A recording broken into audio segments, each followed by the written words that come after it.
Hello dear student. Today we are going to discuss about the feeding management second part, and in this part we are going to discuss about the feed ingredients. And before we start the feed ingredients, all we know that in first part already done with the digestive system and its function, and by that we know that the digestive system of these poultry fowls are very much simple and short, and also they do not have the lip and teeth, and that's why when we select the feed ration it must be particular and concentrated ration must be select for the poultry fowl as a diet. Then as they have the simple stomach and also their digestive tract is very much short, and that's why they require very short duration of time to digest the food, and all these points must be recognized when we select their food ingredients. And like other ruminants, they do not have the microorganisms in their stomach, and that's why all such microorganisms which are synthesized in a stomach, various kind of essential amino acids, then B complex and vitamin K, but in a poultry fowls these all nutrients should be provided by the diet. And also these poultry fowls do not feed individually, they feed collectively, and this point also be concerned when we select the feed ingredients. So when we learn about the feed ingredients, all should we know that the basic nutrients are present in every dietary product, and these basic nutrients are must be, or these are the needs for every animal, and these nutrients are water, protein, carbohydrate, fat and oils, minerals, vitamins and various feed additives. So these basic nutrients must be added in every animals. And here also we see the particular 7 basic chicken feed ingredients like cereal grains, then cereal byproduct, then fat and oil sources like various seed cakes, then protein meals like fish meal, meat meal, then blood meal. These are the sources of protein meal. Then various kind of tubers and roots which are the sources of vitamins and fibers, then minerals and vitamins, and also we learn about the various feed additives. Now we start with the cereal grains and their byproduct.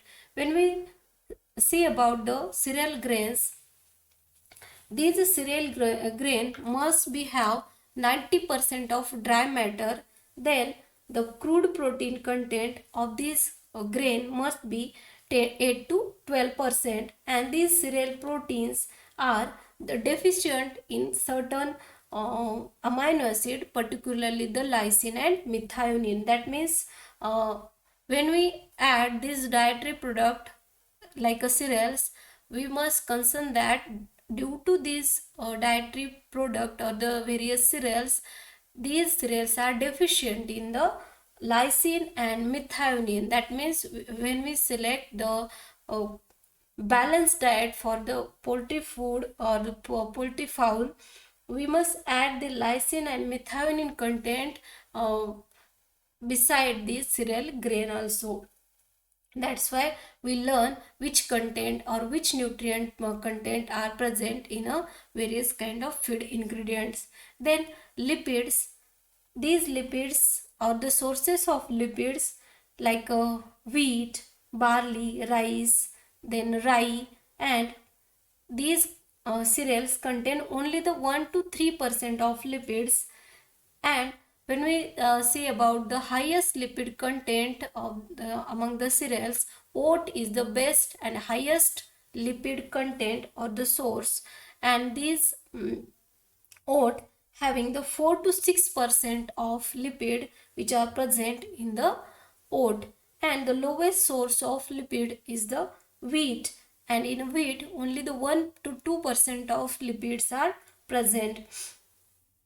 Then crude fiber, as already we know that the grains are having two type. One is a naked grain and other one is a husk or a hull, or those grain which have the outer covering like a rice and oat. These are having a outer covering, and this covering is known as the husk.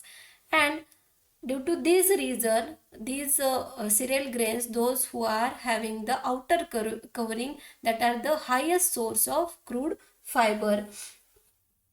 And the naked grains like wheat and maize, these are the lowest source of crude fiber. Then starch, in a cereal, the starch occur in the endosperm, particularly it is present in the endosperm, and it is present in the form of granules. And these granules are having, or it consists 25% of amylose and 75% of amylopectin. So these are the starch which are present in the endosperm, or particularly in the form of granules, and amylopectin is in 75% and 25% of amylose type of starch which is present in the cereals. Now minerals and vitamins, these are deficient in a generally in a cereal grains, but the minerals like phosphorus, which is having, or it is present in a low quantity, and calcium is also present, but it is also in a very much low quantity. Now we see about the vitamins.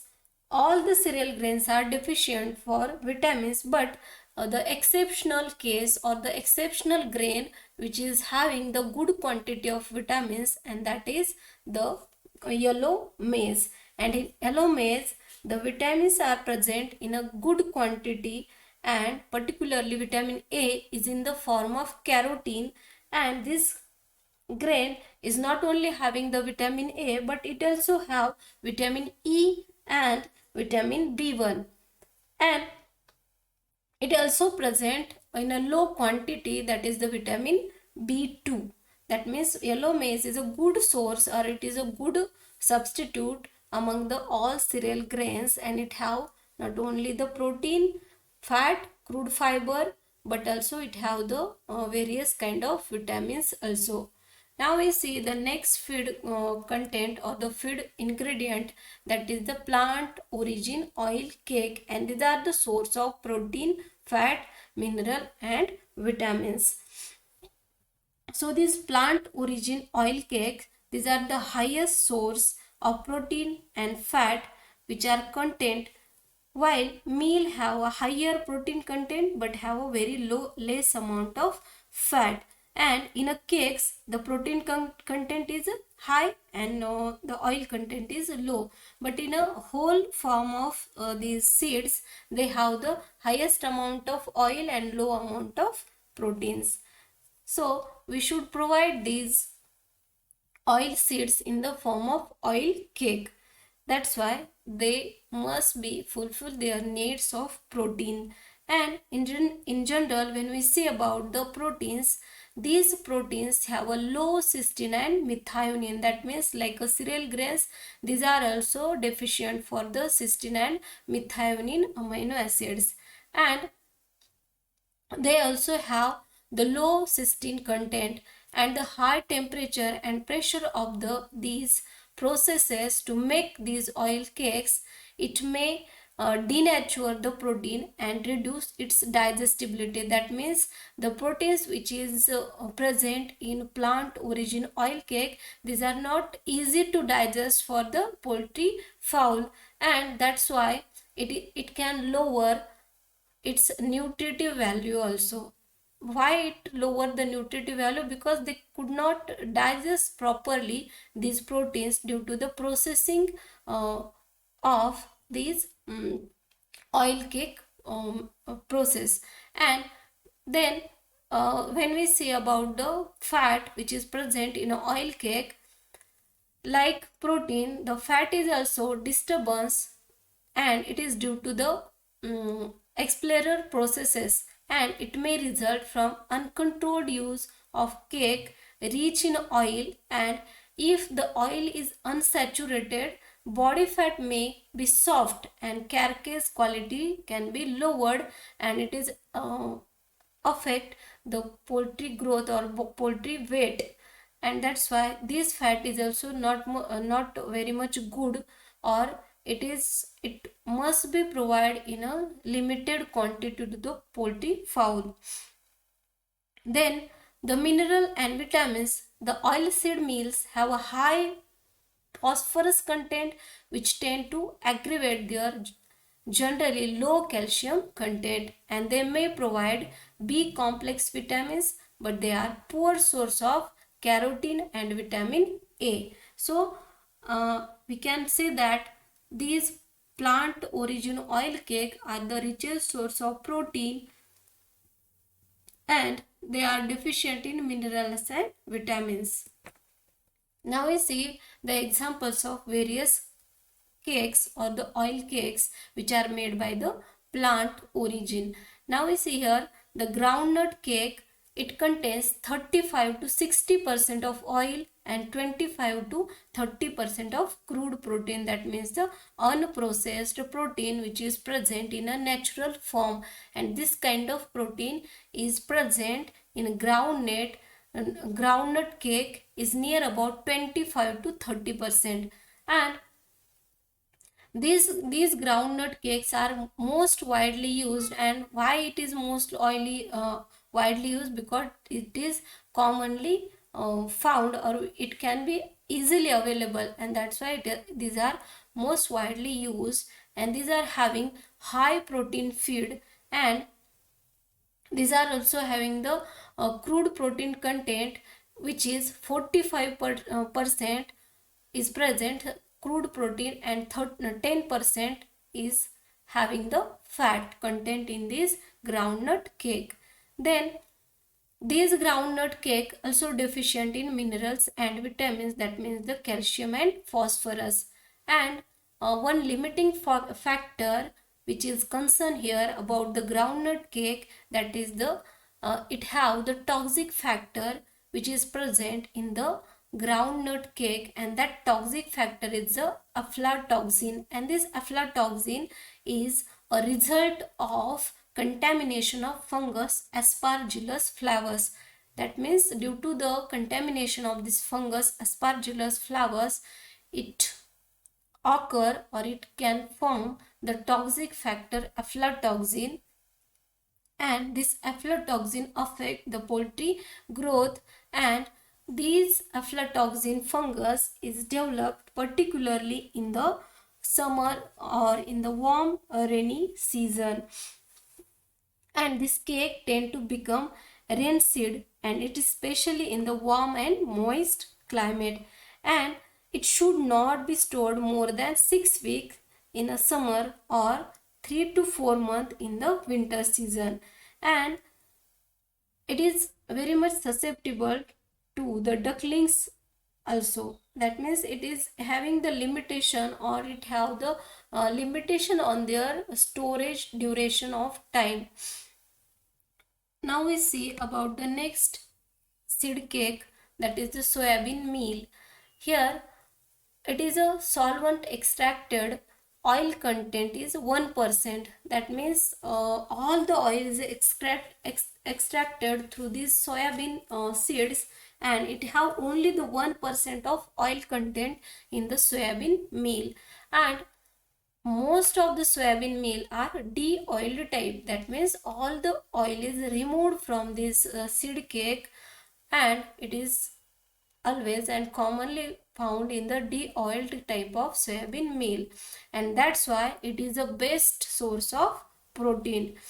And when we say about the grades, they have two type of protein, they have two type of soybean meals. One is the 44% crude protein type of soybean meal, and another is 49% of crude protein soybean meal. So these are two grades which have different percentage of crude proteins, and this cake is used for all kind and all poultry birds, or the all growing stages of this poultry fowl, because it do not have the much quantity of fat and protein. That's why it is easy to digest for all growing and well grown food poultry fowl also.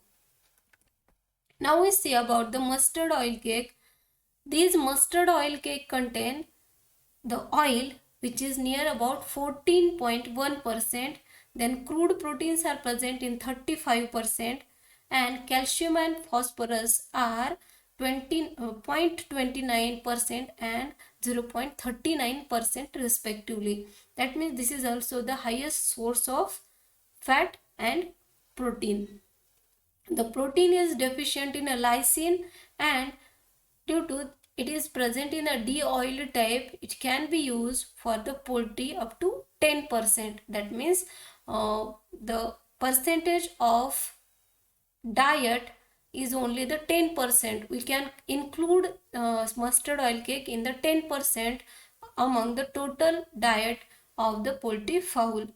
And it also have like a groundnut cake, it also have one limitation, that is it found or it can be produce the goitrogenic substances, and it have the goitrogenic substances which can be developed the goiter, and this goiter can reduce the growth rate in the poultry. That's why we can include them in a very much low quantity or in a limiting factor, and we must include them only up to 10 to 15% of this cake, which can be incorporated into the poultry feed ingredients or the rations. Now, cotton seed cakes. So these are the best example or the best source or excellent source of high quality protein feed, and this high quality feed is near about 40% of protein is present in the cotton seed cake, and it have also the low cysteine and methionine and lysine also. That means these are the deficient in a such amino acid like methionine, lysine and cysteine. And the cake are available in a two forms like whole pressed cotton and dehulled cotton. Whole pressed cotton means the seeds which are pressed without removing their seed coat or their outer covering, and it is also known as the undecorticated type of cotton seed cake. Another one is the dehulled, that means the seed coat is removed, and after removing of seed coat it is pressed and processed and make the cotton seed cake, and it is known as the decorticated cotton seed cake. And this decorticated seed content or dehulled seed cake which is containing less of fiber and more of proteins than the whole pressed type, and it is due to the processing or removal of their husk of hull, which is the good source of fiber. And that's why these dehulled seed cake which have low enough fibers. Now we see here the animal protein sources or the animal origin protein sources. And when we learn about the animal origin protein sources, we know that the best source of animal origin protein is the fish meal, and this fish meal is produced by cooking fish and then pressing the cooked mass to remove most of the oil and water, and such kind of meal is known as the fish meal.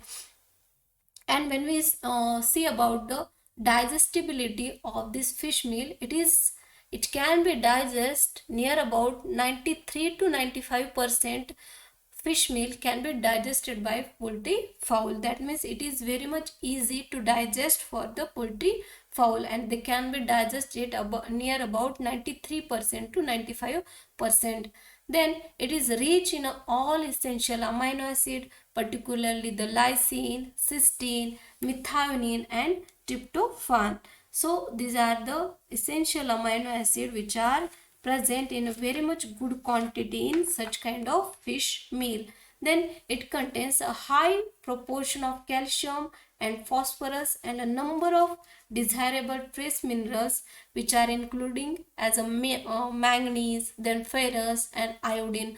So these trace elements are also present in the fish meal. Then they are good source of vitamin A, then vitamin D and various B complex vitamins.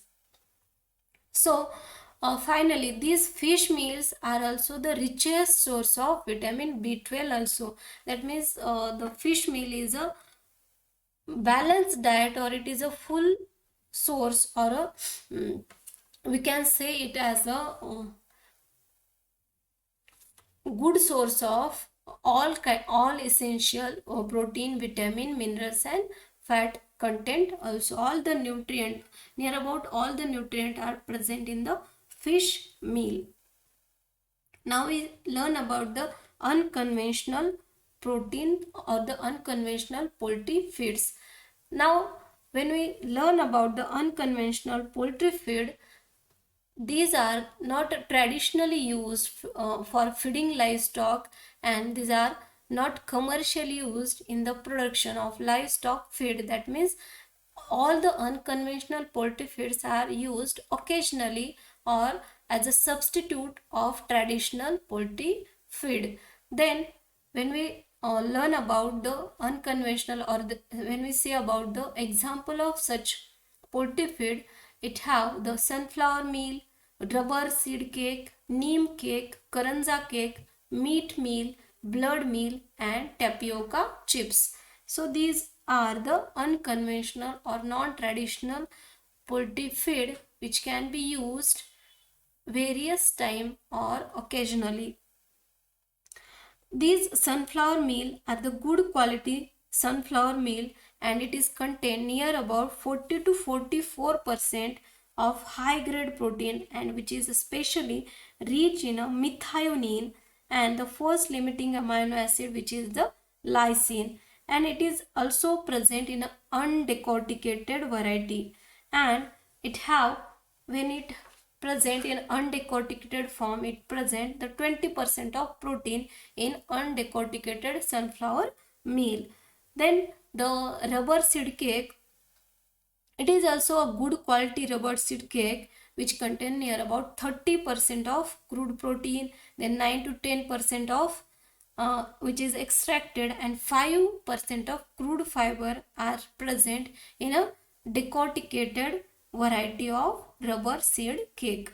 Then neem cake, it is also having the 34% of crude protein, and when we see the percentage of protein when it is processed, that means when it is found in a cake form, it have the 48% of crude protein, and it have fibers which are only 4 to 4.4%. Then when we learn about the karanja cake, it is particularly available in a particular regions like Mysore, Andhra Pradesh, Madhya Pradesh, then Bihar, West Bengal and Assam. In this region, in a poultry farm, they use the karanja cake as a food or as a protein source. Then meat meal, this meat meal is present, or it is obtained from the mammal tissue, and these tissues are exclusive of hair, hoof, horn, stomach content and hide trimmings by proper drying and grinding method. By these byproducts or these waste products are used in the poultry farm as a feed, and this feed is known as the meat meal. Then blood meal, it is also the major source of protein, and it can get by the slaughterhouse byproducts. We can get this blood meal by the slaughterhouse byproducts. Then tapioca chips, these chips are, or flour is a rich source of carbohydrate but low in a protein and fat, and this tapioca can be used as a partial cereal grains and it is a replacer type of food grain. And when we see about the nutrient content which are present in the tapioca chips, it have the 10% of moisture, then 90% of dry matter, and it has got a good nutritive value with 11% of crude fiber, then 3 near about 3% of crude proteins, and 0.7% of other extract material like ash, calcium and phosphorus. That means these are the good substitute for traditional feed ingredients like cereals and other oil cakes. Now when we see about the percentage of poultry feed ingredients, which ingredient can be present in which quantity, or these are the inclusive percentage in a poultry feed rations. The maize should be present in a 60% ingredient should be maize. Then sorghum percentage of sorghum is near about 30 to 40% ingredient must be included in a poultry diet is near about 30 to 40%. Then bajra should be include in 10 to 20%. Then wheat, it must be half quantity among the total percentage of ingredient. 50% of wheat should be included in the feed ingredient. Then rice is 40%, rice bran is 10 to 20%. Then de-oiled rice bran, it is also in a 10 to 20%. Then rice polish, it should be included into 10 to 30%. Wheat bran is 10 to 15%. Tapioca meal can be included 5 to 15%. Molasses, it can be included in 5%. Then maize gluten is also include 10%. Then GNC, that is groundnut cake, it must be included in the percentage of 10 to 30%. Sunflower cake is also included in 10 to 20%. Likewise coconut cake, then fish meal, meat meal, blood meal are present in a 5 to 10% quantity. So these are the percentage of poultry feed ingredients which are or which must be added in these percentage, not more than this or not less than this. So this is the balanced diet ingredients, or we can provide in such quantity or in such percentage to the balanced diet of poultry fowls. Thank you.